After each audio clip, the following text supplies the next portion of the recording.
Hey guys, అందరూ ఎలా ఉన్నారు? లాస్ట్ మంత్ నుంచి అయితే ఏలూరులో జాతర అయితే స్టార్ట్ అయిపోయింది కదా. ఎంతమందికి తెలుసో కమెంట్ చేయండి. ఇది వరకు అయితే 12 years కి ఒకసారి వచ్చేదంట. బట్ ఇప్పుడు 7 years కి ఒకసారి అయితే జాతర సెలబ్రేట్ చేసుకుంటున్నారు. జాతర అంటే ఊరికి అంతా మంచి జరగాలని చెప్పి అమ్మవారికి ఇలా పూజలు అయితే చేస్తారు. ఈ జాతర టైంలో మనం ఎలాంటి ఫంక్షన్, ఇల్లు, గృహప్రవేశాలు అలాంటివి ఏమీ చేసుకోకూడదు ముందుగానే చెప్తారు. ఇంకా ఈ రోజు అయితే మా ఇంటి దగ్గరికి అమ్మవారు వస్తున్నారు. సో అందుకని అమ్మ అయితే ఇంటికి చుట్టూ వేపాకులు అయితే పెట్టేశారు. అమ్మవారికి ఏం చేసినా వేపాకులు అంటే ఇష్టం కదా, అలానే వచ్చినప్పుడు పెరుగన్నం కూడా పెట్టాలంట.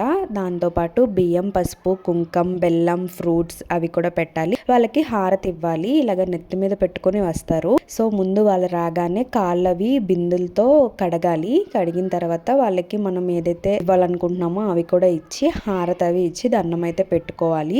ముందు రోజే వచ్చి అనౌన్స్ అయితే చేశారంట ఇలా వస్తున్నారని. సో దట్ మా మమ్మీ వాళ్ళు అన్ని ప్రిపేర్ చేసుకుని రెడీగా పెట్టుకున్నారు. ఏదో ఒక టైంలో వస్తారు కాబట్టి ఇంకా ఈవినింగ్ టైమింగ్స్ లో అయితే వచ్చారంట. ఇంకా దండం అయితే పెట్టేసుకున్నారు. అంతా మంచిగా జరగాలని మీరు కూడా దండం పెట్టేసుకోండి. అలానే వీడియో నచ్చితే లైక్, షేర్ అండ్ సబ్స్క్రైబ్.